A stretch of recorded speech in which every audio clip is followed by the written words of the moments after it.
생각해 볼 말씀은 요한복음 2장 1절부터 12절까지의 말씀입니다. 요한복음 2장 1절부터 12절까지의 말씀입니다. 전과 같이 한 절씩 봉독하도록 하겠습니다. 사흘 되던 날에 갈릴리 가나에 혼인이 있어 예수의 어머니도 거기 계시고 예수와 그 제자들도 혼인의 청함을 받았더니 포도주가 모자란지라 예수의 어머니가 예수에게 이르되 저희에게 포도주가 없다 하니 예수께서 가라사대 여자여 나와 무슨 상관이 있나이까 내 때가 아직 이르지 못하였나이다. 그 어머니가 하인들에게 이르되 너희에게 무슨 말씀을 하시든지 그대로 하라 하니라. 거기 유대인의 결례를 따라 2-3통 드는 돌 항아리 6이 놓였는지라. 예수께서 저희에게 이르시되 항아리에 물을 채우라 하신즉 아구까지 채우니 이제는 떠서 연회장에게 갖다 주라 하심에 갖다 주었더니 연회장은 물로 된 포도주를 맛보고 어디서 났는지 알지 못하되 물 떠온 하인들은 알더라. 연회장이 신랑을 불러 말하되 사람마다 먼저 좋은 포도주를 내고 취한 후에 낮은 것을 내거늘 그대는 지금까지 좋은 포도주를 두었도다 하니라. 예수께서 이 처음 표적을 갈릴리 가나에서 행하여 그 영광을 나타내심에 제자들이 그를 믿으니라. 그 후에 예수께서 그 어머니와 제 형제들과 제자들과 함께 가버나움으로 내려가 거기 여러 날을 계시지 아니하시니라.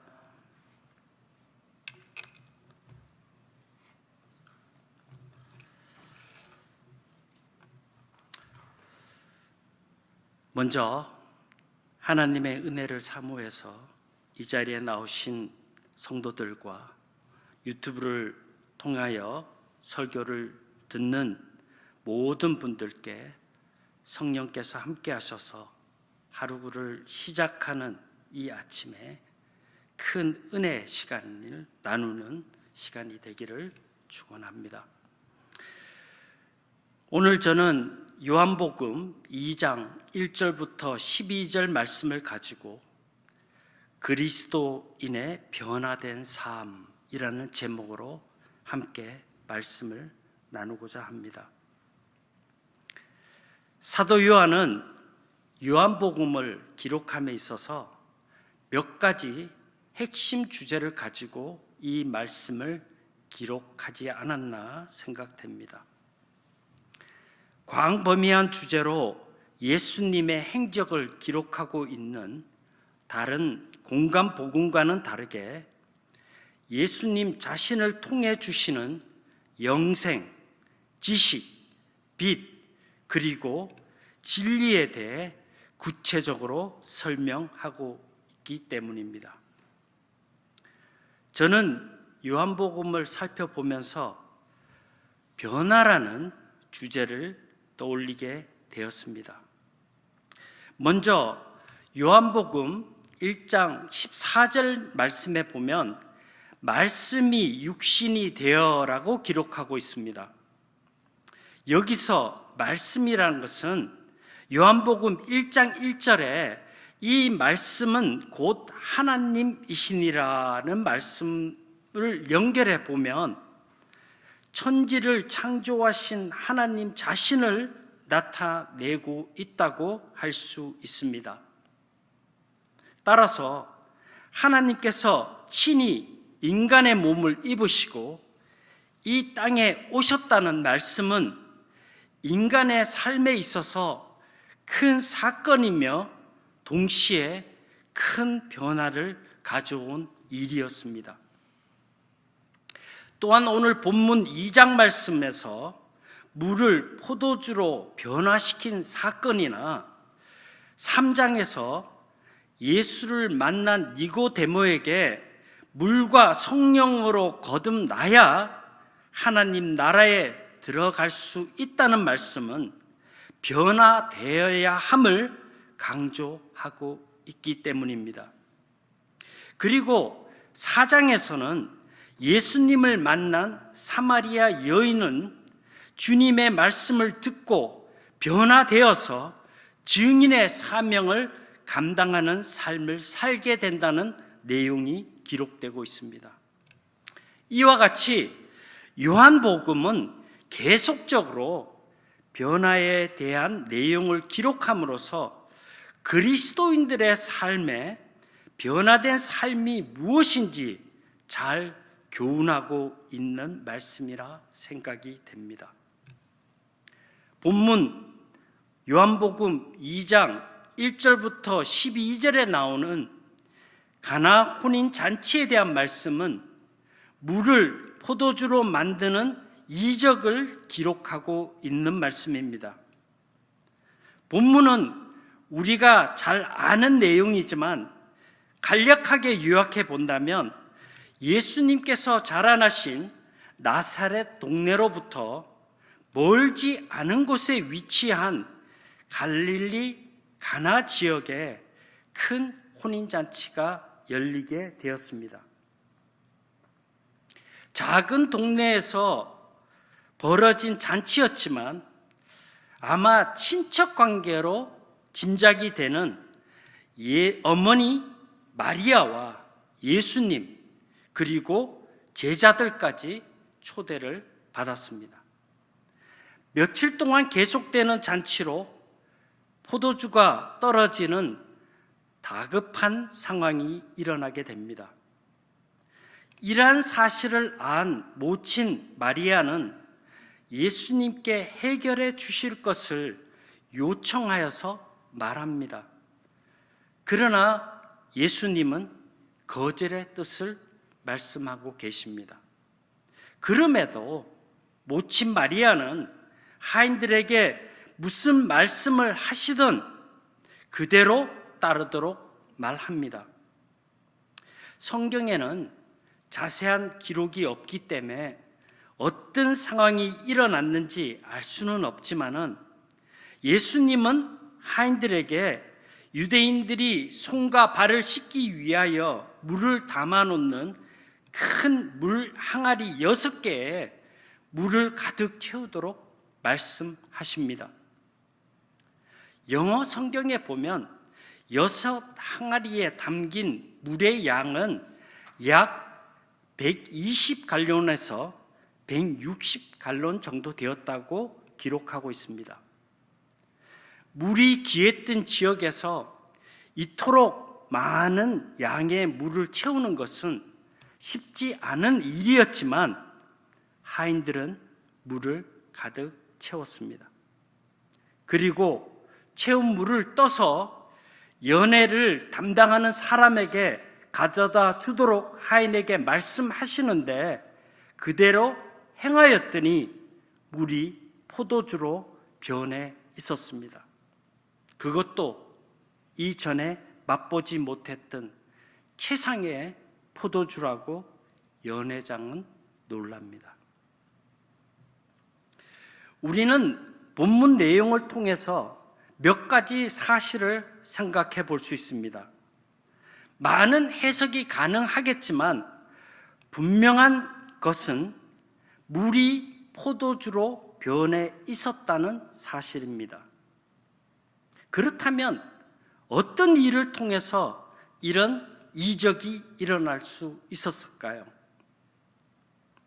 먼저 모친 마리아의 행동이 2장 3절에서부터 5절 말씀에 나오는데 예수님께서 문제 해결을 위해 요청한 것이나 그리고 하인에게 무슨 말을 하시든지 그대로 따르도록 부탁한 사실을 알 수 있습니다. 여러 가지 해석이 있겠지만 모친 마리아에게는 누가복음 1장에 기록된 것처럼 아기 예수님을 성령으로 잉태했을 때에 하나님의 말씀대로 순종했던 경험을 생각하여서 이런 믿음의 행동이 가능하지 않았을까 생각됩니다. 진정한 변화는 하나님의 말씀을 믿고 순종하는 데서 시작되는 것입니다. 만약 모친 마리아나 하인들이 인간적 경험이나 세상적 상식에 맞지 않는다고 생각했거나 행동을 하지 않았다면 이런 변화의 기적은 일어나지 않았을 것입니다. 우리는 하나님을 믿는다고 하면서 내 지식과 경험, 내 주관과 생각, 그리고 세상적 상식을 모든 삶의 기준으로 삼을 때가 많습니다. 그러나 이런 삶에는 진정한 변화가 일어나지 않습니다. 그것이 오늘 본문이 우리에게 주는 교훈입니다. 하나님의 말씀이 내 삶의 절대적인 기준이 될 때 놀라운 변화가 일어나게 될 것입니다. 그리고 하나님의 말씀에 긍정적이고 적극적인 순종만이 놀라운 역사를 일어나게 합니다. 오래전 이런 예화를 들은 적이 있습니다.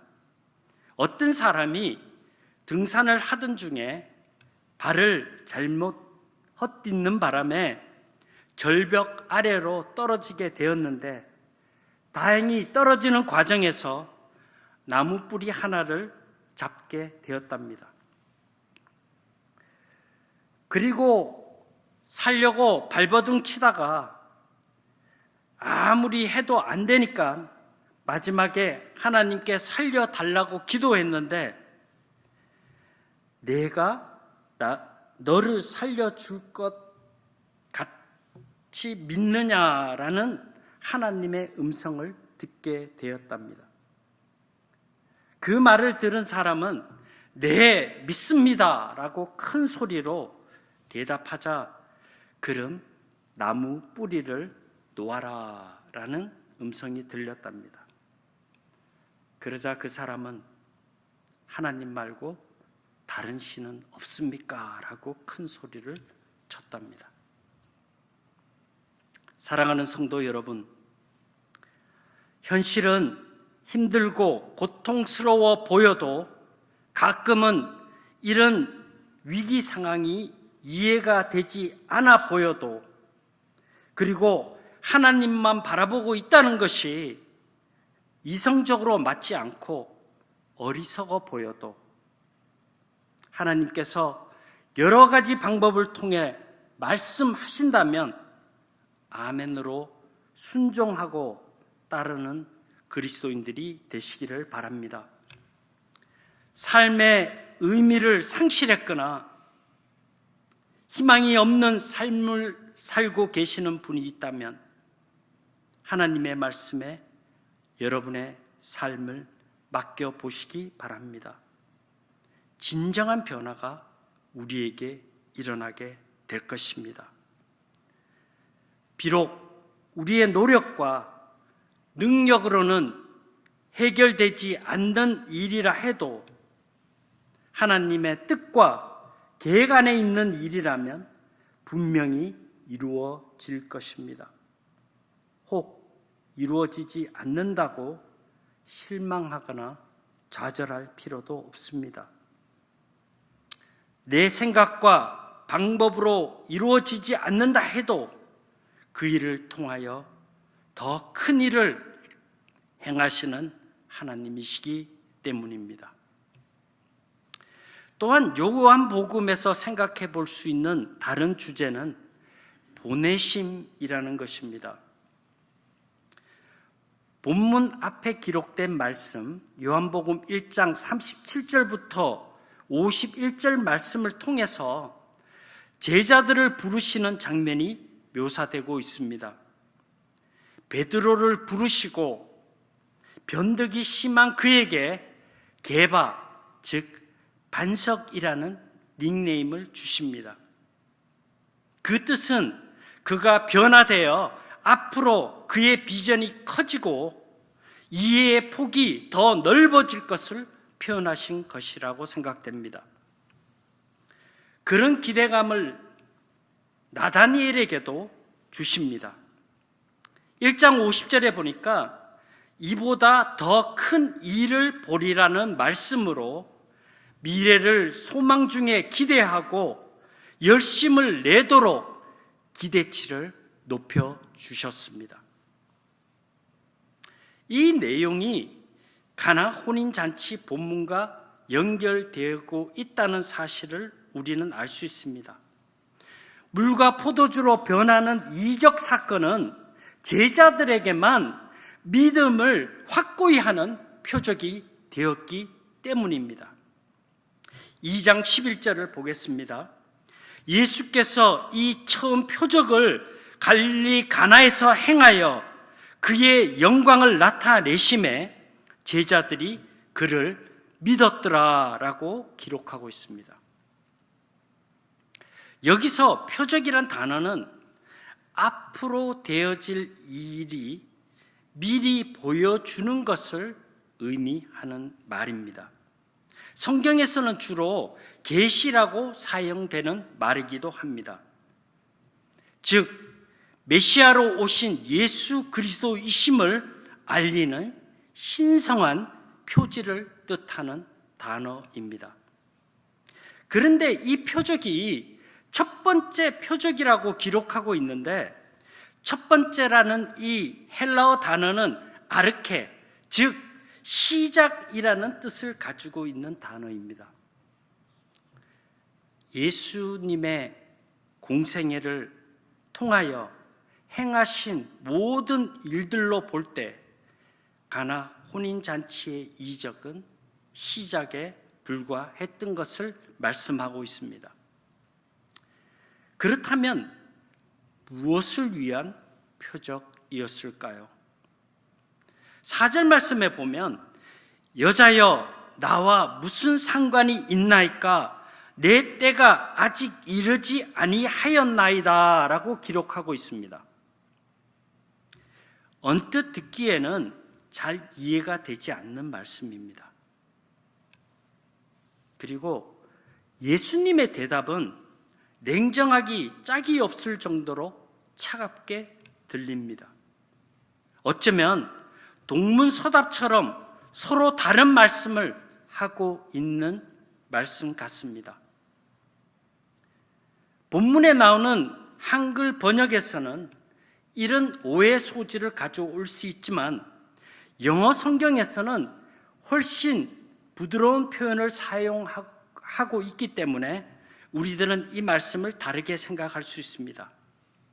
그러나 우리가 조심스럽게 살펴보아야 할 것은 이 표현은 육신의 문제보다 영적인 문제에 더 강조점이 있음을 보여주고 있습니다.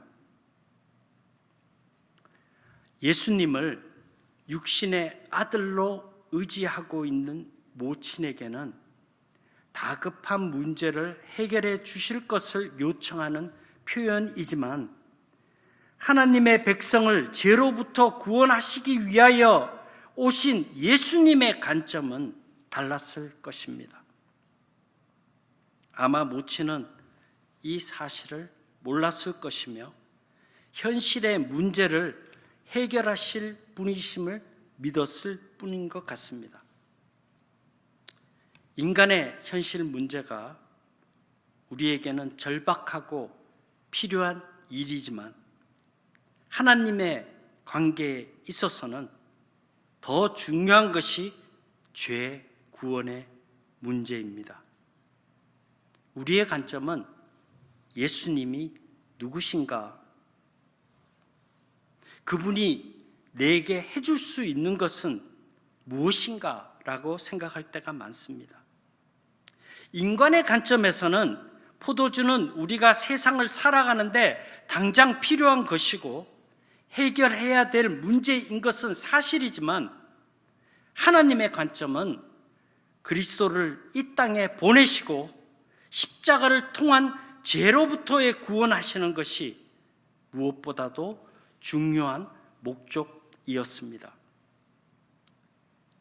인간들이 하나님과 멀어진 관계를 회복시키시고 그들을 변화시키는 것이 더 절실하셨던 것입니다.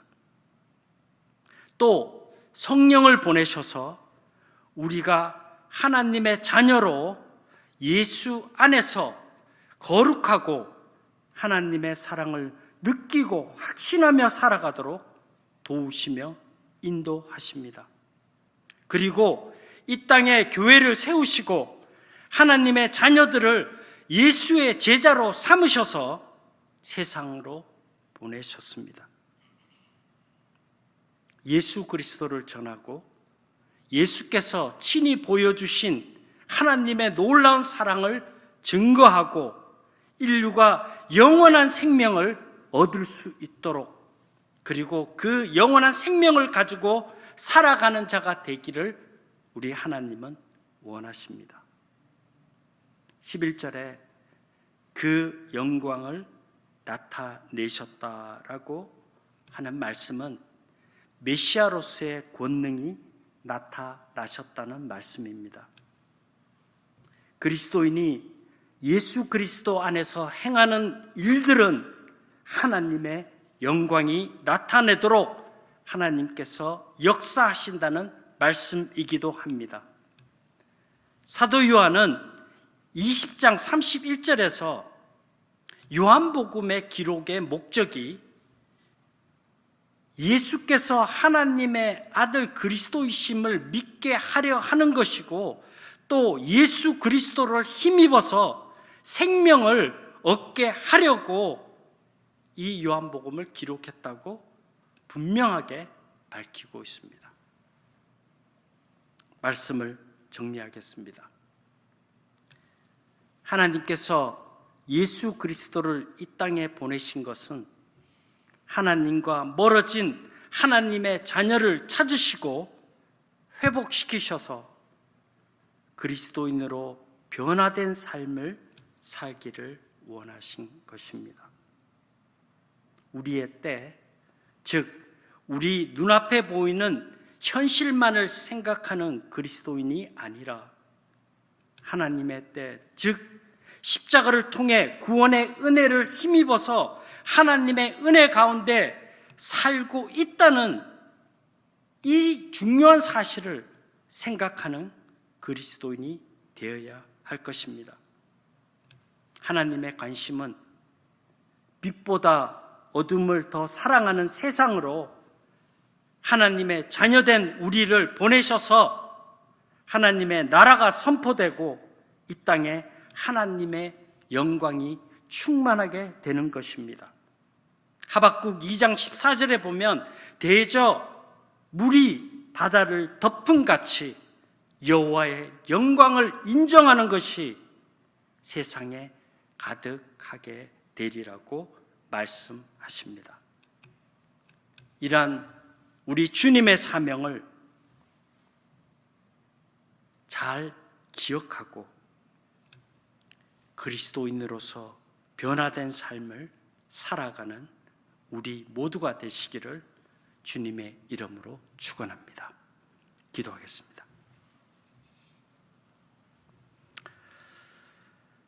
은혜가 풍성하신 하나님, 오늘 또 이 아침에 우리를 이 자리에 부르시고 성령을 통하여 우리에게 하나님의 말씀에 깊은 감동을 허락하여 주시기를 원합니다. 하나님 아버지, 우리는 보잘것없고 부족하지만 당신의 자녀로 삼으시고 이 땅에서 주님의 자녀로 살게 하시며 또한 빛과 어둠 속에서 헤매는 세상을 향해서 하나님의 말씀을 선포하는 귀한 사명을 주신 것을 감사합니다. 이 사명을 우리가 잘 감당하며 우리의 삶 속에서도 하나님의 영광을 드러내는 변화된 삶을 사는 우리 모두가 될 수 있도록 주님 도와주옵소서. 오늘 또 이 말씀을 가지고 이 하루를 주님의 뜻 가운데서 살아가는 우리 모두가 될 수 있도록 주님 도와주옵소서. 이 모든 말씀 예수님의 이름으로 기도드리옵나이다. 아멘.